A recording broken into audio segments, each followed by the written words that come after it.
Bueno, buenos días a todos los que nos están viendo en esta transmisión en vivo. Agradecemos realmente a todos los que nos acompañaron la semana pasada. Vamos a comenzar con una oración y con una lectura y después algunos detalles de esta transmisión, de esta conferencia, y volver a presentar a nuestro hermano pastor Donald Herrera. Entonces vamos a comenzar con oración. Padre, te damos gracias por tu amor, tu bondad y misericordia. Y te agradecemos siempre, Padre, por la oportunidad siempre de ser educados a través de tu palabra. Queremos orar, Padre Santo, principalmente siempre por nuestros hijos, por las familias, por la lucha que tenemos cada padre y madre en la labor de la educación de nuestros hijos. Te agradecemos, oh Padre Santo, porque es a través de tu palabra que nos das instrucciones sobre esta educación.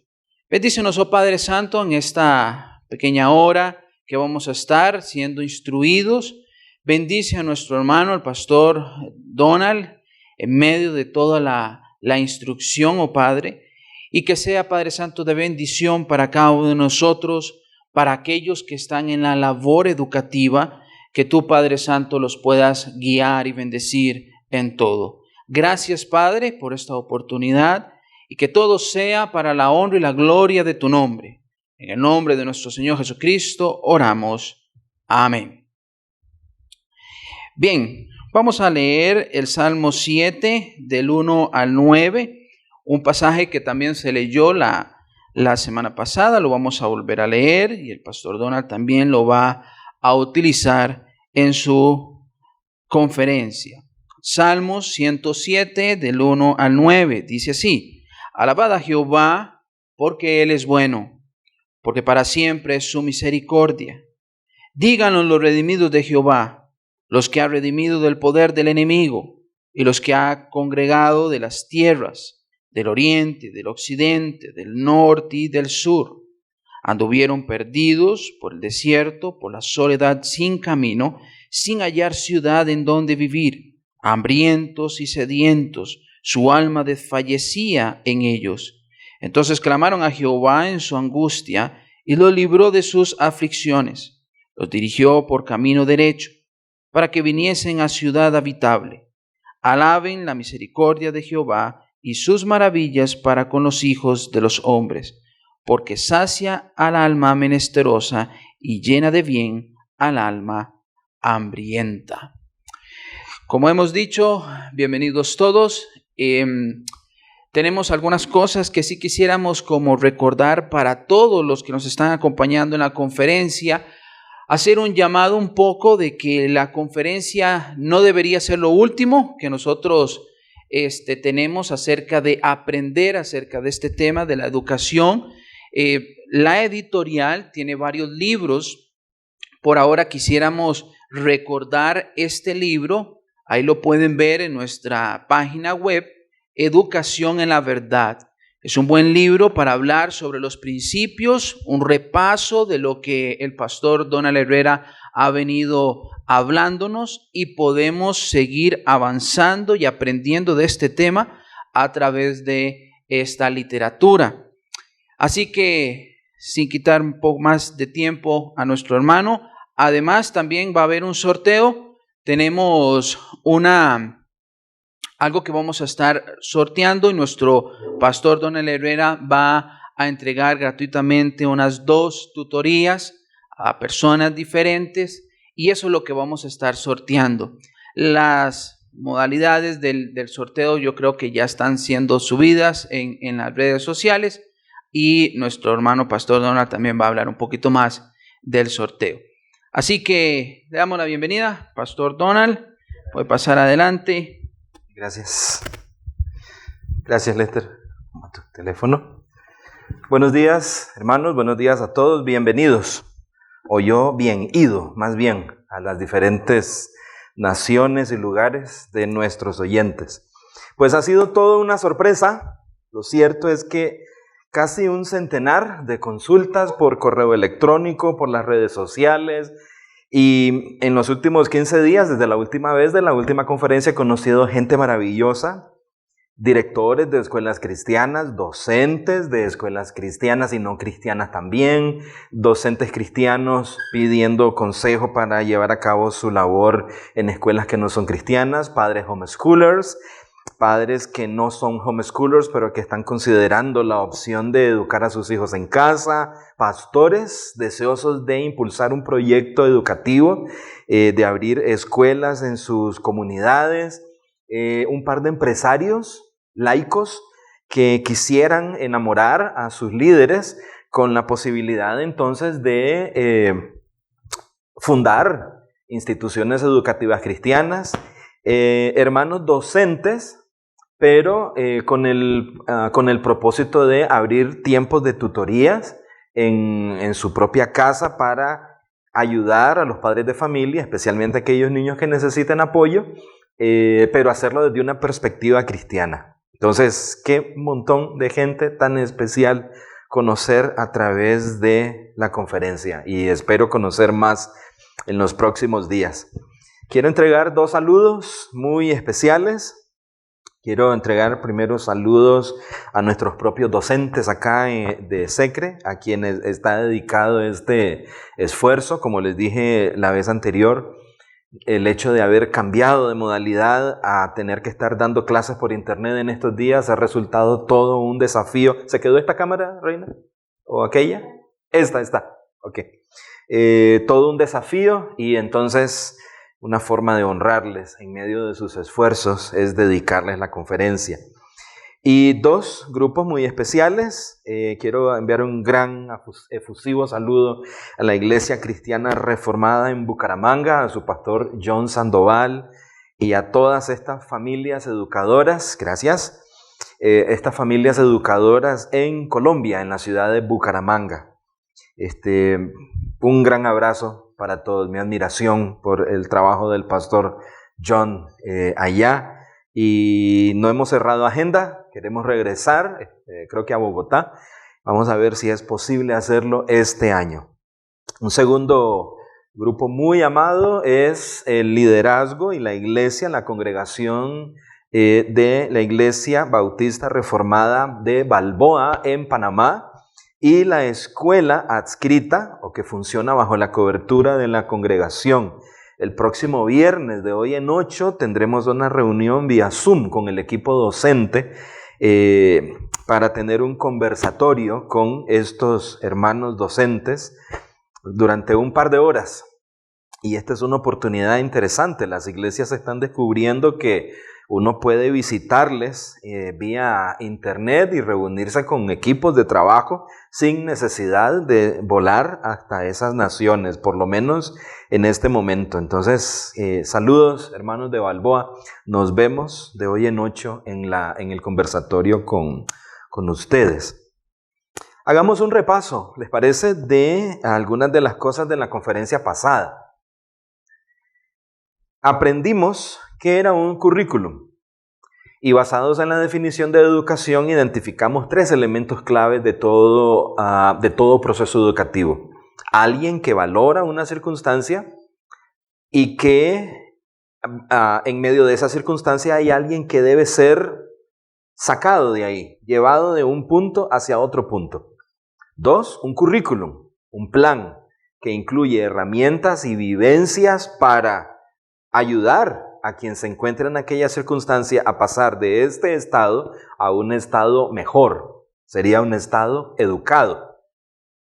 Y luego el proceso de interacción, incluyendo a veces la evaluación que se da entre el instructor y el estudiante para salir de esa condición, y a veces tendrá que aprender a usar algunas herramientas, renunciar a la ignorancia, reaprender algunas cosas, etc. Ahí tenemos esos 3 elementos. Luego nos fuimos al libro de Deuteronomio, y en Deuteronomio vimos a Moisés dirigiéndose a la nación de Israel después de que la primera generación había fracasado en el currículo planteado por Dios en el desierto. Y ahora, en las fronteras de una nueva aula, de una nueva condición, leímos capítulo 4 y cómo el currículo de Dios se centraba en su ley, el contenido por el que esa nación, si iba a ser victoriosa, entonces iba a ser centrado en su ley. Hoy vamos a leer algunos textos del capítulo 6. Ese es nuestro timbre normal cuando estamos en clase acá en Secre. Qué bonito oírlo. Ese día no lo escuchaba. Y normalmente cuando hablamos de educación nos vamos al capítulo 6, pero antes del 6 había que recalcar el 4 y cómo es que llegamos al 6. Luego vimos que la palabra educar, ya vamos a regresar a Deuteronomio 6, que la palabra educar significaba conducir. En el texto que leyó tanto el pastor Green el viernes trans anterior como el que acaba de leer el pastor Lester, en esta experiencia que tenemos acá, un pueblo que está perdido en el desierto, dice el versículo 4, anduvieron perdidos por el desierto, pero clamaron a Jehová en su angustia, dice el verso 6, y los libra de sus aflicciones. ¿Cómo los libra? Ahí tenemos entonces a un instructor, Jehová, un estudiante que se da cuenta de una necesidad adversa y de la cual tiene que salir, y entonces pide ayuda, pide instrucción, y el Señor los libra, no solamente en el sentido de sacarlos de esa condición, sino que el verso 7 dice, los dirigió por camino derecho. Ahí tenemos el sentido de educar, conducir, para que viniesen a ciudad habitable. Es lo que tenemos en Deuteronomio, ¿no? Salir de la condición del desierto para entrar ahora a su propia tierra. Es un aula nueva, con responsabilidades nuevas, con desafíos nuevos. Y ahora sí, antes de capítulo 6 de Deuteronomio, pasamos por capítulo 5. Capítulo 5 es una repetición de los 10 mandamientos que fueron dados, por lo menos en cuanto al texto, en Éxodo capítulo 20. Así que en capítulo 5 de Deuteronomio tenemos una vez más una descripción del contenido curricular. Pero ahora que llegamos al 6, al capítulo 6, el contenido ahora necesita una metodología. Es decir, el currículo incluye un contenido y eso está en nuestros libros de texto que usamos con nuestros estudiantes, sea en el hogar o la escuela, que es el nombre de esta conferencia. Pero ahora viene la metodología. Comienza en el capítulo 6, ya ustedes lo conocen, y quiero ahorrarme los primeros 3 versículos para llegar al 4. Oye Israel, Jehová nuestro Dios, Jehová uno es. Esta declaración no es una simple declaración aritmética para decir que hay un Dios y no muchos. Este es un contraste con las culturas que rodean a Israel. Las culturas que rodean a Israel, que son politeístas, tienen el dilema de que ninguno de estos dioses puede corregir a los demás porque todos son dioses. Entonces no hay una verdad absoluta porque ninguno de los dioses puede decir a los demás que están equivocados. El resultado es un orden social donde la verdad no es absoluta. ¿Quién provee entonces la verdad? El gobernante, dictador, tirano. Dado que los dioses no están presentes en forma física, lo que mantendrá a esa sociedad unida es una narrativa, en este caso una narrativa religiosa, pagana y politeísta. No será así con Israel, pues Jehová tiene un solo Dios. Un solo Dios significa una sola fuente de verdad. Si van a seguir los mandamientos de Dios, no van a tener choque ni conflictos de contenido curricular, a diferencia de las escuelas modernas, donde el profesor que entra a primera hora, 8 de la mañana, les dice a los alumnos que la verdad A es verdad. Termina ese profesor y entra otro profesor, el de las 9, y entonces dirá que A no es verdad, sino B. Entrará otro a las 10 de la mañana y dirá que ni A ni B son verdad, sino C, porque acaban de votar y elegir que la verdad C es ahora la que gobierna a A y B. Jehová uno es significa que el currículo cristiano no tiene contradicción en la herramienta que provee para la interpretación de la realidad. Ahora, también es sumamente importante entender otra dimensión de esta declaración. La educación cristiana comienza con el hecho de la afirmación de que existe un Dios y una sola fuente de verdad. Y una sola manera de interpretar el mundo que Dios ha creado. Pero ¿qué pasa con la educación que no es cristiana? La educación que no es cristiana dice que puedes interpretar la realidad de otra forma. Así que hay un instructor que se aproxima al individuo y le dice que se encuentra en una condición que no es deseable, pero el currículo que le ofrece, aunque parece camino de vida, al final es camino de muerte. Los hombres sin Dios solo pueden ofrecer currículum de muerte. Y esto es vital que entendamos que la declaración entonces Jehová nuestro Dios, Jehová uno es el punto de partida de cualquier educación cristiana. De ahí que la responsabilidad número uno del docente cristiano y del padre cristiano, porque estamos hablando del hogar y la escuela, es conocer íntima, profunda y bíblicamente al Dios de la Biblia. Porque lo va a representar a Él al momento de interpretar el mundo que Dios ha creado. Quiero que se imagine por favor un círculo para tratar de explicar aquí un círculo imaginario. Y todo lo que estaría dentro de este círculo sería el orden creado. Este orden creado se caracteriza por ser de carácter material. ¿Ok? Los hombres estamos aquí. Pero lo que está fuera de este círculo, la eternidad, inunda el mundo material porque es resultado de la declaración de Dios.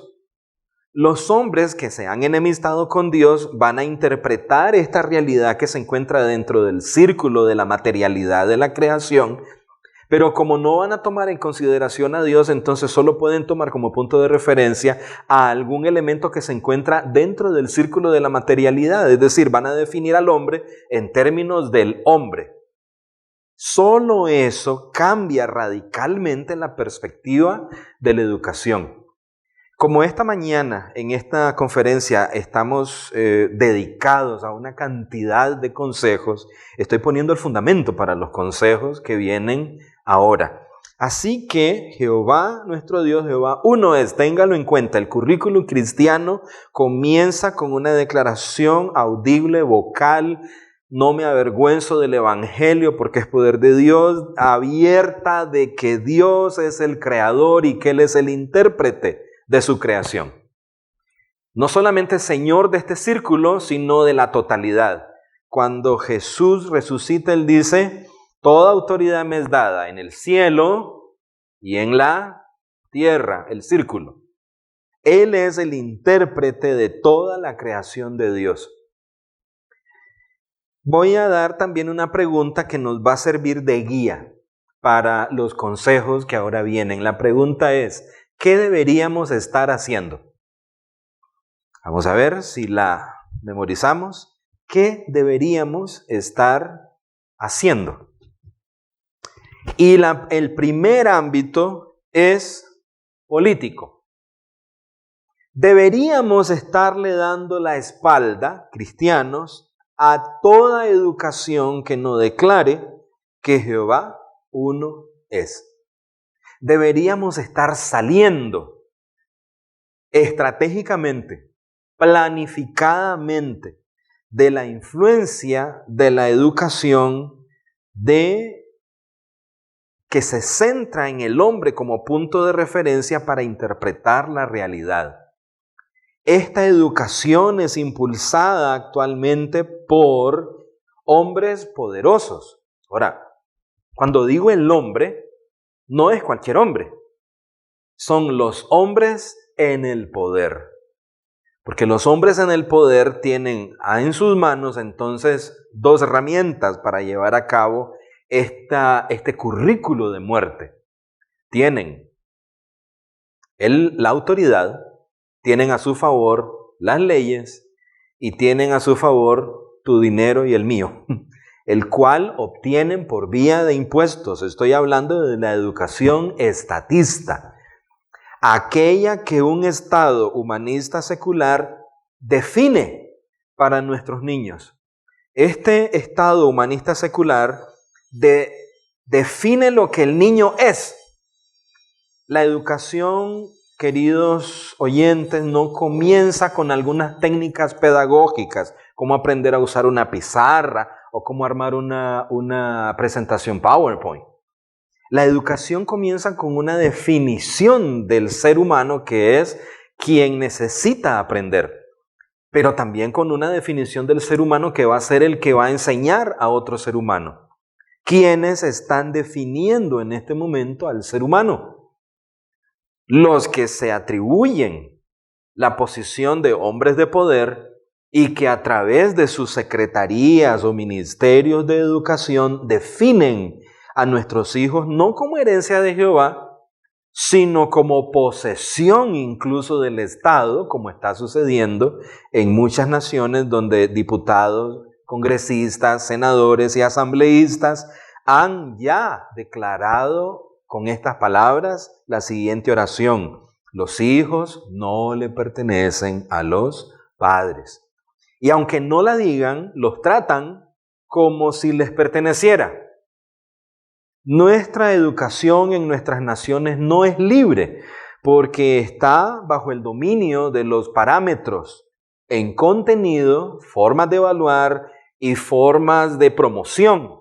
Incluso los docentes reciben licencias, permisos, patentes, certificación de parte del gran hermano, que es el Big Brother, en inglés es para hacer una referencia a esta estructura estatal, que se atribuye la función de educar a nuestros niños al margen de Jehová uno es. Fíjese que Deuteronomio 6 no es un texto al rey, porque no hay rey, no es un texto al Estado, es a los padres. Inmediatamente de la declaración, Jehová uno es, dice: amarás a Jehová tu Dios de todo tu corazón, de toda tu alma y con todas tus fuerzas. Es decir, el currículo se centra en amar a Dios. Y me equipo académicamente con el propósito de expresar mi amor y compromiso con la agenda de este Dios. Eso es ser educado cristianamente. Y se me encarga la labor, según el verso 6, de repetir estas palabras. No solamente las palabras de que Jehová uno es, sino las que vienen desde capítulo 5, es decir, los 10 mandamientos. Estas palabras las repetirás a tus hijos. Es decir, este texto, conocido como la Shema, por cierto, es un texto para padres. La responsabilidad de educar a nuestros hijos es a los padres de parte de Dios. No se le ha encomendado al Estado. Se llama tus hijos. Hablarás de ellas estando en tu casa, andando por el camino y al acostarte, en la vida cotidiana. El Estado no puede hacer esto, o está tratando de hacerlo de forma ficticia, reclamando cada vez más horas para nuestros hijos en sus instituciones, o desde edades más tempranas, cuando el niño debiese estar bajo la influencia de los padres en sus primeros años la mayor cantidad de tiempo. ¿Qué debiéramos estar haciendo? Ahora sí, vamos a los consejos concretos del resto de la conferencia. ¿Qué deberíamos estar haciendo? Deberíamos políticamente no apoyar a candidatos que insistan en una educación estatista. Creo que lo dije bien. Lo primero que debemos estar haciendo es reclamar a nuestros hijos. Algunos padres creen que la educación cristiana por sí sola, digo, si la va a realizar en casa, no va a solucionar lo externo, sino que de alguna forma va a vacunar al pequeño dentro de la casa, como si eso fuese un gran logro. Ciertamente es un logro importante, pero a la luz de Deuteronomio 6, recuerde que la meta es una nación libre. Dios está diciéndole esto a una nación que va a entrar a la tierra y a permanecer como una nación libre. Lastimosamente, como no sigue el currículo de Dios, a final de cuentas la nación pierde su aula y es puesta en el currículo. Cuando llegue el momento, el reino del norte será puesto en el currículo de Asiria y el reino del sur en el currículo de Babilonia. Espero que vaya quedándonos claro que hay que reclamar a nuestros hijos. Por eso, ¿qué debiéramos estar haciendo a nivel político? No apoyar a aquellos que insistan en una educación estatista. ¿Qué debiésemos estar haciendo? Otro consejo, vamos con seminarios teológicos. He recibido como unos 5 o 6 cursos del libro de Nehemías. Casi todos los cursos de nivel de seminario se concentran en el liderazgo de Nehemías.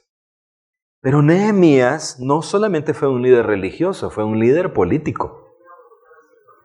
Hay que aprender a ver nuestras Biblias en un sentido más global y entender que un líder como Nehemías iba a propiciar que el currículo de Dios se desarrollara mucho más ampliamente en una Jerusalén donde se honraba la ley de Dios que donde no se honrara. Creo que los seminarios teológicos, seminarios bíblicos, de donde están saliendo pastores, misioneros, evangelistas, maestros de Biblia, etcétera, deben enseñar una perspectiva cristiana de la educación. Muchos de ellos tienen cursos sobre cómo enseñar la Biblia, pero la perspectiva cristiana de la educación es cómo enseño una cosmovisión bíblica. No es cómo doy un curso de cosmovisión bíblica, sino cómo enseño una cosmovisión bíblica a través de la interpretación de la realidad, y eso significa las diferentes asignaturas escolares. ¿Cómo muestro que Jehová es uno en la ciencia? ¿Cómo muestro que Jehová es uno cuando aprendemos de un idioma extranjero? ¿Cómo muestro que Jehová es uno en el gobierno? Este es un consejo para el aula. ¿Cómo muestro que Jehová es uno en el gobierno del aula? Etcétera. Pero con relación a los seminarios teológicos, todos nuestros pastores debieran estar saliendo con un alto entendimiento de qué es una cosmovisión bíblica aplicada a la educación. Debieran estar saliendo apasionados por la educación al punto que, como parte del proceso de desarrollo de la iglesia, la apertura de una escuela, el apoyo a homeschool, el apoyo a hermanos que sean tutores de familias durante la semana para otros estudiantes dentro de la iglesia, incluso para estudiantes muchachos que no sean hijos de la familia de la iglesia, puedan venir a aprender la realidad de Dios desde una perspectiva cristiana. Eso es evangelismo. Evangelismo a través de la realidad, además del crecimiento académico que ello representa para un estudiante que ame la filosofía, las artes, el deporte, la música y las diferentes asignaturas escolares. Deberíamos entonces invertir en un ejército de ministros que manejen bien una visión cristiana de la educación. ¿Qué deberíamos estar haciendo en la iglesia? Promocionando la educación cristiana. Una vez más, no me refiero a la enseñanza de Biblia del día domingo, sino equipando a las familias para que, conocedoras de la cosmovisión cristiana de la educación, cuando tienen la oportunidad de sentarse con sus hijos a leer, a hacer tareas, a investigar, a elaborar un reporte, a hacer una investigación, la perspectiva cristiana esté presente y los padres asuman su papel como educadores Yo sé, es una consulta que me hacen muy regularmente, no podemos enviar nuestros hijos a una escuela cristiana. Yo sé, y en la primera parte de la conferencia mencioné este punto. Pero eso no te exime, más bien, padre de familia, eso te da más trabajo.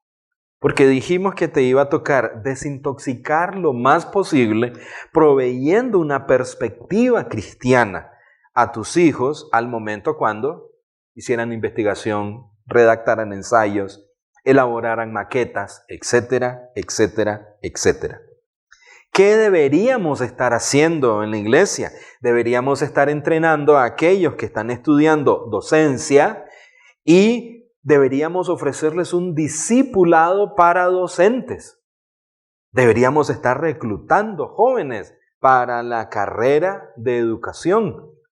Y ya que la universidad a la que van a ir no provee una perspectiva cristiana de la educación y no van a ir tampoco a un seminario teológico que siga el consejo anterior, entonces nos corresponde a los ministros, pastores, líderes misioneros proveer una perspectiva de educación a cabezas de familia para que cada familia se torne entonces realmente en un centro de instrucción en cosmovisión cristiana. ¿Qué deberíamos estar haciendo? Deberíamos entender bien las funciones de quien instruye cristianamente. Y son 6. Antes de mencionarla, quiero hacer alusión al sorteo. Acá en nuestra institución en Costa Rica, cada docente sigue un programa de tutoría interno. Lo hacemos así porque no tenemos ninguna universidad cristiana que entrene a nuestros maestros para enseñar cristianamente.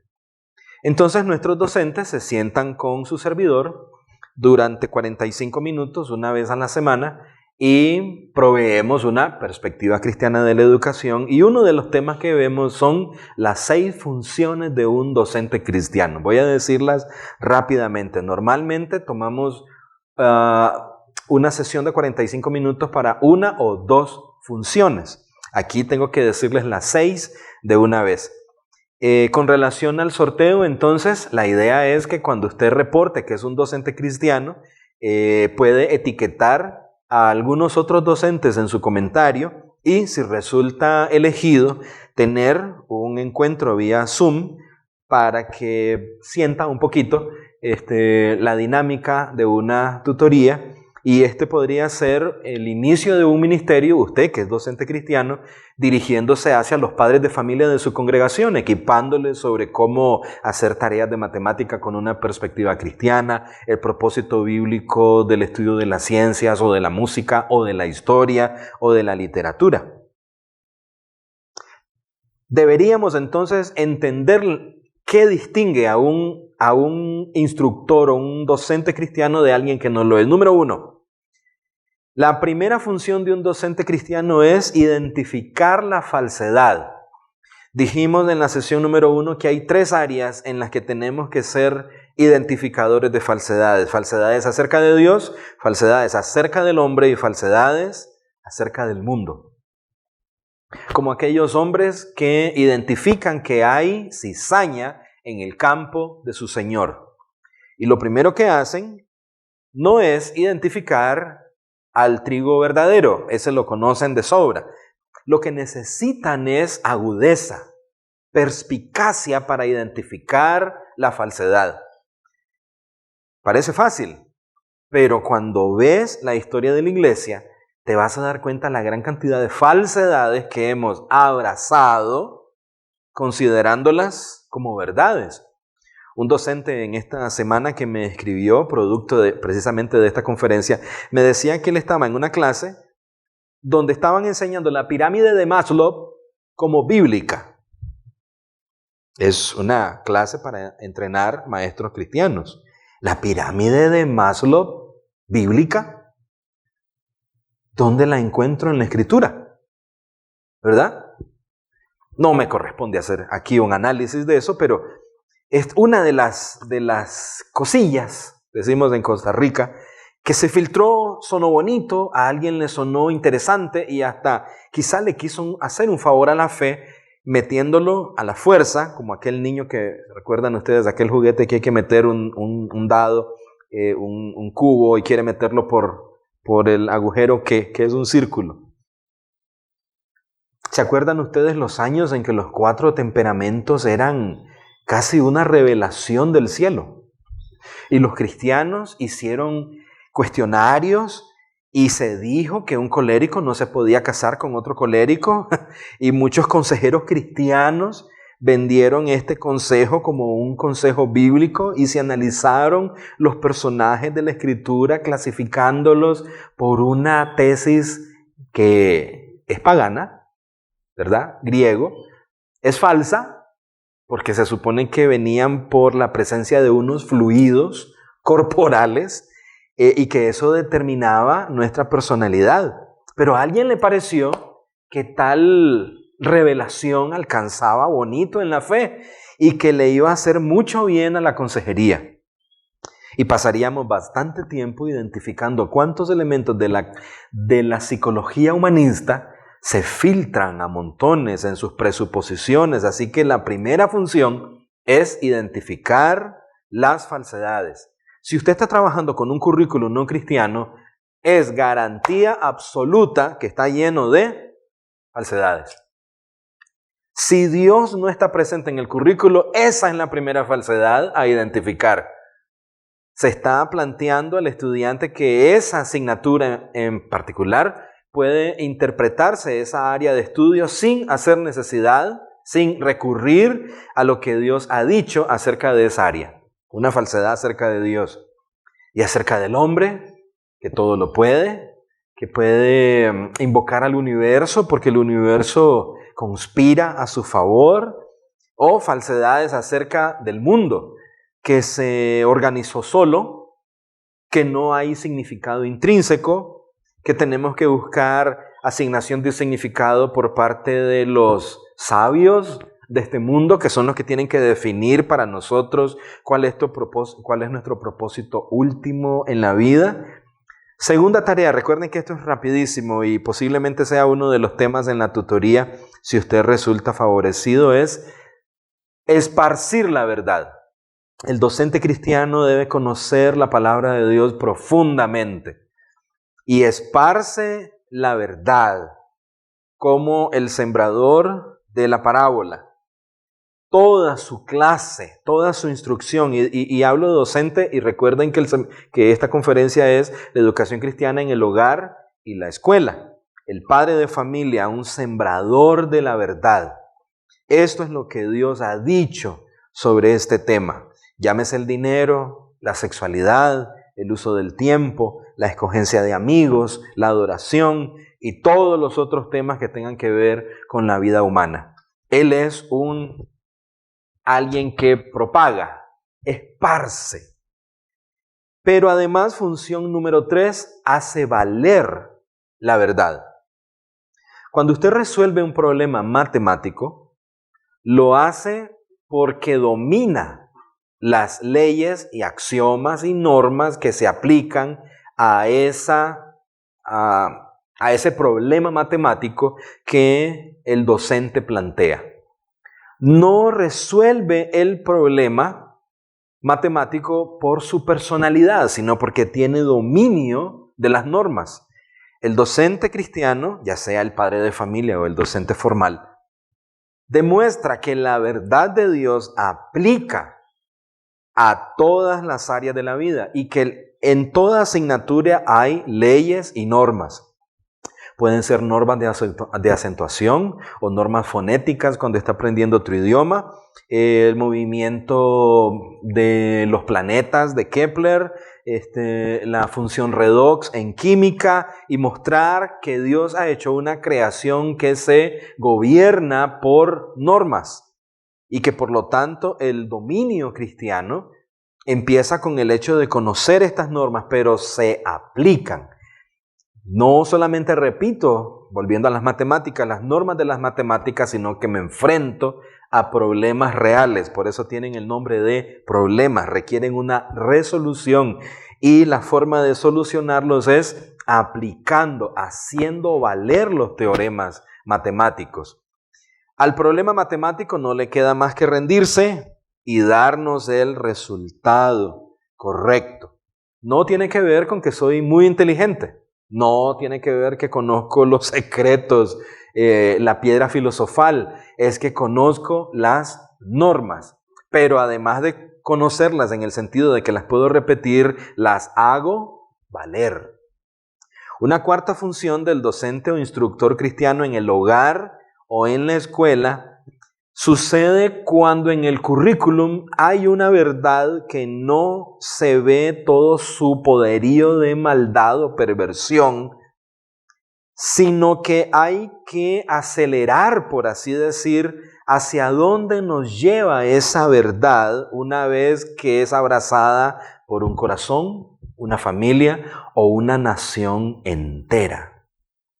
En una ocasión un estudiante de 7º año me dijo: profe, yo acabo de leer en el libro que el hombre proviene de seres con estos nombres, el Australopithecus, etc. Y me lo dijo ahí en el aula. Y vea, no me ha caído fuego del cielo. Es decir, lo acabo de creer y no me ha pasado nada. Este chiquillo estaba juzgando entonces el contenido curricular, pero juzgándolo no por hacia dónde conduce completamente la idea. Recuerden el proverbio: hay camino que al hombre le parece derecho, pero al final es camino de muerte. Cuando iniciamos entonces el proceso de explicar hacia dónde lleva la idea de una evolución, cuando salta no solamente del campo biológico al campo jurídico y al campo de la cultura, y fue capaz de ver que esta cultura en la que nos encontramos, en que ya no podemos definir qué es hombre o qué es mujer, qué es familia, qué es matrimonio, estamos viendo los efectos de una idea que en el currículo se miraba inofensiva. Así que tenemos que mostrar de la misma manera como se estudia un veneno en el laboratorio, con la debida vestimenta y manejándolo en situaciones controladas, hacia dónde conduce una supuesta verdad que en el libro se mira inofensiva. Y así hay un montón de dichos y declaraciones en los currículum. Y quiero hacer otra vez la pregunta: ¿qué deberíamos estar haciendo? Deberíamos estar identificando la religión civil de nuestras naciones. ¿Qué es eso? ¿Y por qué lo estoy diciendo en esta función del docente? La religión civil de las naciones tiene sus propios santos, sus propios profetas. Y han elaborado narrativas en nuestras naciones de manera que tenemos libertadores, próceres, héroes, conquistadores. ¿Ok? Y se supone que debemos interpretar nuestra historia a la luz de los hechos de estas personas. ¿Y la providencia de Dios? ¿Dónde queda? Mi estudio de la historia deberá revelarme el carácter de Dios, no los santos de la religión civil. Por supuesto, necesitamos historiadores cristianos, pero que no solamente elaboren crónicas de los hechos acaecidos, sino una historiografía cristiana que interprete aquellos hechos desde la palabra de Dios para discernir el carácter de Dios y dónde nos encontramos en este momento en nuestras naciones. No se requiere ser gran profeta para saber que nos encontramos en un momento de gran tristeza, de gran aflicción. Y eso requiere cierta calidad de educación, incluyendo educación cristiana. Volvemos de un estado a otro. La religión civil está inmersa en los libros de texto, especialmente en los de historia, en los de cívica, en los de gobierno, en los de economía, donde una y otra vez insisten que la única salida es la misma receta que nos tiene diseminando la pobreza, pero si en esta ocasión simplemente tuviéramos gente más buena, más honesta, entonces estaríamos viendo frutos diferentes sin darnos cuenta que el problema es el sistema que nos hemos elaborado. Hay camino que al hombre le parece derecho, pero su fin es camino de muerte. Y por toda América Latina, la muerte parece ser el gran común denominador. Quinta función del instructor cristiano, ya sea en el hogar o en la familia. Hay una finalidad hacia donde se dirigen nuestro estudiante, nuestro hijo. Se dirige a ser parte de una de las 3 instituciones pactuales establecidas por Dios para la realización de su plan y la expresión de su carácter. Estas 3 instituciones son la familia, la iglesia y el orden social. Estoy adquiriendo la instrucción que estoy adquiriendo porque un día seré parte de una familia. ¿Cómo la dirigiré? ¿Cómo la gobernaré? ¿Hacia qué propósitos me dirigiré junto con mi familia? ¿Seremos un problema dentro del orden social? ¿Seremos un faro de luz? ¿Seremos de verdad como la levadura que leuda la masa? 2. Nos dirigimos a ser parte de la comunidad local de creyentes. ¿Seremos miembros maduros, responsables? Decimos a nuestros estudiantes, ahora la iglesia tiene que pensar en ustedes, pero ustedes no llevan en sus hombros la carga de la iglesia. No financian la iglesia, no participan de la disciplina, están al margen de la planificación, y entonces la iglesia en este momento hace cosas para ustedes, equipándoles con el fin de que llegasen a ser miembros que llevan sobre sus hombros la responsabilidad de la institución, la única de estas 3 instituciones que pasará a la eternidad. En esta parte el instructor cristiano entonces tira su mirada hacia el futuro para alentar al estudiante a adquirir esta educación por causa de lo que será. Y decimos en un sentido con solemnidad que se trata de la parte profética del maestro al ver hacia adelante. Es decir, tú serás un día miembro responsable del cuerpo de Cristo. ¿Serás un problema más ahí? ¿Serás de los que da dolores de cabeza?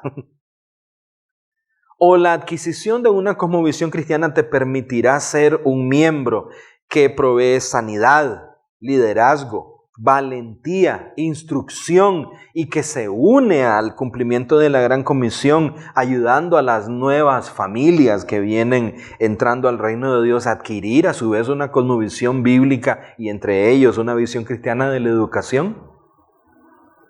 Es decir, si la educación que recibo se limita al próximo examen del próximo viernes, al quiz o la prueba corta de la próxima semana, al diploma que me van a dar dentro de 3 meses, pierdo el propósito de la educación cristiana. Una vez más, al ver Deuteronomio, Dios les está diciendo a su pueblo cómo llegar a ser una nación de reyes y sacerdotes. La meta no es ser Neverland o Wonderland, una tierra linda, bonita, donde todos viven cantando algún himno cristiano glorioso en esas tierras. De hecho, como parte del currículo iban a tener que echar por mano de ellos mismos a los enemigos que aún quedaban sobre esa tierra, como parte de su proceso de formación de carácter. ¿Qué deberíamos estar haciendo? Deberíamos entonces señalar a que seremos futuros miembros responsables del cuerpo de Cristo, futuros fundadores de familias cristianas y futuros miembros del orden social.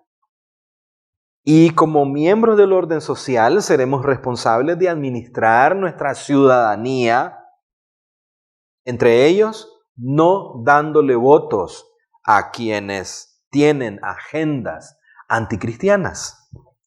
La historia de los últimos años muestra que nuestras naciones se han llenado de gobernantes ineptos, anticristianos, odiadores de la fe cristiana, con votos cristianos. Algo le pasó a nuestra educación, que los hombres dieron su voto a Faraón.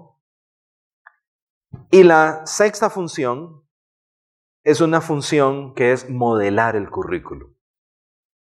Modelar el currículum. Para el instructor cristiano, el currículum no es algo que es ajeno a él. En términos cristianos, pedagógicos, decimos, tiene que llegar el día en que tú y el currículum son la misma cosa. Es decir, que estar con mi docente o con mi padre es estar con el currículum porque él lo modela. ¿Recuerdan la declaración de Jesús? Yo soy el camino, hagamos la traducción, yo soy el currículum, la senda, y conmigo hay un contenido. Si caminas en la senda conmigo, entonces aprenderás un contenido. Yo soy el camino y la verdad. Si perseveras en este camino conmigo, aprendiendo esta verdad, llegarás a tener cierta vida.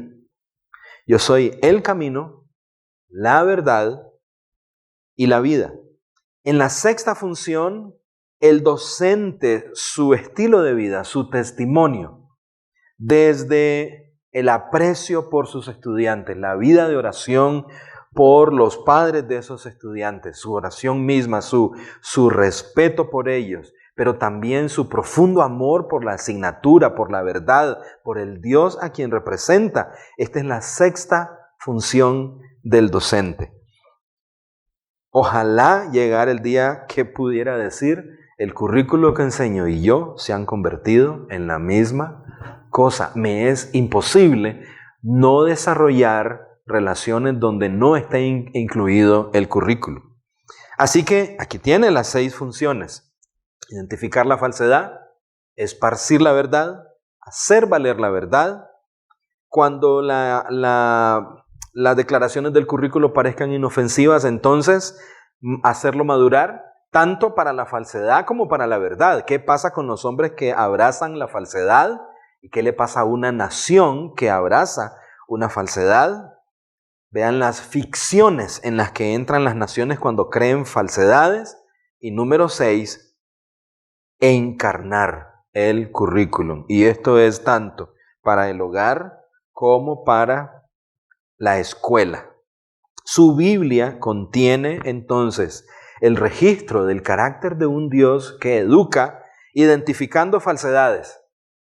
Vean cuántas veces en la palabra de Dios sus profetas o sus apóstoles señalan lo que es falso, esparciendo la verdad de principio a fin, pero también mostrándonos lo que sucede con los hombres, familias, naciones, civilizaciones que le dan la espalda a Dios. Proverbios 8, los que me odian aman la muerte. Pero también es un libro de futuro, ¿verdad? Dice lo que sucede, estas son las bendiciones que vendrán a aquellos que abracen mi verdad y se dirigen para ser padres, madres, miembros de iglesia o ciudadanos. Aunque tratamos con niños, aunque tratamos con jóvenes, en esta función entonces señalamos hacia el futuro. En el utilitarismo de la educación contemporánea, todo parece girar alrededor de ser alguien que, como un diente de engranaje, simplemente cabe en la maquinaria para encontrar un empleo sin hacer referencia al hecho de glorificar a Dios. Ojalá nos dé tiempo de mucho más. ¿Qué deberíamos estar haciendo? Además, esta es la recta final de la conferencia, ¿verdad, muchachos? ¿Qué deberíamos estar haciendo? Así que déjenme este otro punto y voy a dejar estos 25 aparte para otro día. De un montón. Sí. Deberíamos aprender las definiciones bíblicas de los términos. A ver, ¿cómo es eso? Su servidor conoce 2 metodologías, y ya no dio tiempo de hablar de metodologías, explícitamente cristianas. Una de ellas, enfoque por principios, que con gusto lo presento en alguna de las tutorías que alguien se gane. Usamos un diccionario en particular, el diccionario Webster de 1828. Los diccionarios contemporáneos, los que hay en su casa, pequeño Larousse, no puedo decir eso ahora, eso es comercial. Ya me jalaron la chaqueta aquí los muchachos. Cualquiera que sea el diccionario, son diccionarios que definen los términos a partir de alguna filosofía. Por supuesto, definir silla no requiere una gran profundidad de filosofía. Pero cuando define justicia, ¿quién define en última instancia lo que es justicia? Vaya y busque el diccionario que tenga en su casa y busque el término ley. Dígame si esa definición está alineada con Deuteronomio 6, Jehová, nuestro Dios, Jehová uno es. ¿No? Seguramente la definición del término ley sea proveniente de los hombres. Es decir, para que algo sea ley, basta que los señores que tienen poder se sienten en una mesa y determinen que una norma se convirtió en ley totalmente de espaldas a Dios. ¿Cuál definición quiere usted que aprendan sus hijos para aprender el término ley? Deberíamos estar ocupados en la recuperación del significado de los términos. Hay una guerra que comenzó hace más de 60 años aquí en nuestras naciones por redefinir la realidad. Recién esta semana en Costa Rica ha entrado en vigencia una ficción jurídica que los creadores de esta ficción llaman matrimonio. Pero ¿le dio Dios al Estado el poder de crear realidad? La primera función que Dios le da a Adán es que nombre las cosas como deben ser nombradas. Es decir, que haga referencia a ellas tal y como Él las creó. ¿Recuerdan el círculo? Le dice a Adán, ponle nombre a esto, pero el punto de referencia para esto no es simplemente lo que se encuentra dentro del círculo, sino el Dios eterno. Así que su pueblo define la realidad no en términos simplemente de lo que ve alrededor del círculo, cosas tan simples como el hombre no es la suma de los bienes que posee, porque esa sería una definición que sería sacada a partir del círculo. Los hombres valdrían en condición del color de su piel, o de la cantidad de objetos que hay alrededor de él que posea, o los títulos que otros hombres le han conferido, es decir, sin hacer referencia al Dios eterno. Entonces deberíamos estar ocupados en el hogar, en la escuela y en la iglesia a recuperar el significado real de nuestros términos. Voy a repetirlo. Diccionario Webster de 1828. Lastimosamente no existe en español.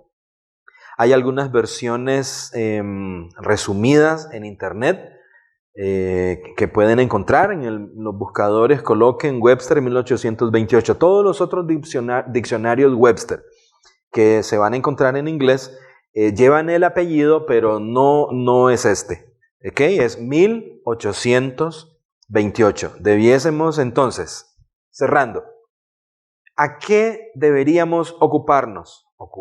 Deberíamos identificar nuestros aliados, que fue la primera recomendación. ¿Quiénes están del lado de Dios en la educación de nuestros hijos? Y mencionamos un adversario muy fuerte y muy poderoso a quien deberíamos darle la espalda. Debiésemos entender los elementos que componen la educación y buscar que ellos estén arraigados en la palabra de Dios. Debiésemos entender cuáles son las funciones de un instructor, las 6 funciones que he compartido, y ese instructor puede ser tanto en el hogar, en la iglesia, como en la escuela cristiana, si fuese el caso.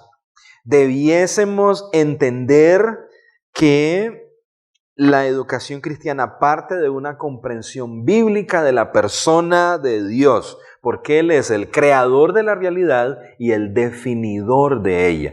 Es decir, que al momento de estudiar la realidad, su palabra es determinante. ¿Quién tiene la razón? ¿Freud, cuando hace referencia al hombre, o Dios? ¿Carl Rogers o Dios? ¿Hollywood o Dios? ¿Los políticos o Dios? Eso es lo que está en el centro de esta discusión. Por supuesto, hay muchísimo más que comentar, hablar de los propósitos bíblicos de cada asignatura, los propósitos bíblicos del currículum cristiano. Yo tengo aquí anotados 10. Algunas otras herramientas, la evaluación, ¿verdad? ¿Cómo es la evaluación desde una perspectiva cristiana? Las metodologías bíblicas que podemos reconocer en la actualidad, porque editoriales hay muchísimas donde usted pueda comprar currículum con el adjetivo de cristiano, pero ni todo lo que brilla es oro, ni todo será igualmente útil para usted. ¿Cuáles son los criterios? Bueno, hemos compartido algunos esta mañana. Vamos a orar, darle gracias al Señor por esta segunda parte y por lo que sigue, porque si fue con más de 100, un centenar de consultas, yo espero que ahora que hay un poquito más de carne en la armazón, tengamos todavía muchas más preguntas. ¿Hay algunos que tienen consultas?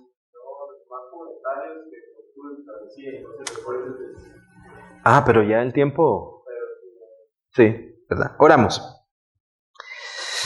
Padre, te damos infinitas gracias por la Gran Comisión, porque la Gran Comisión es una comisión educativa.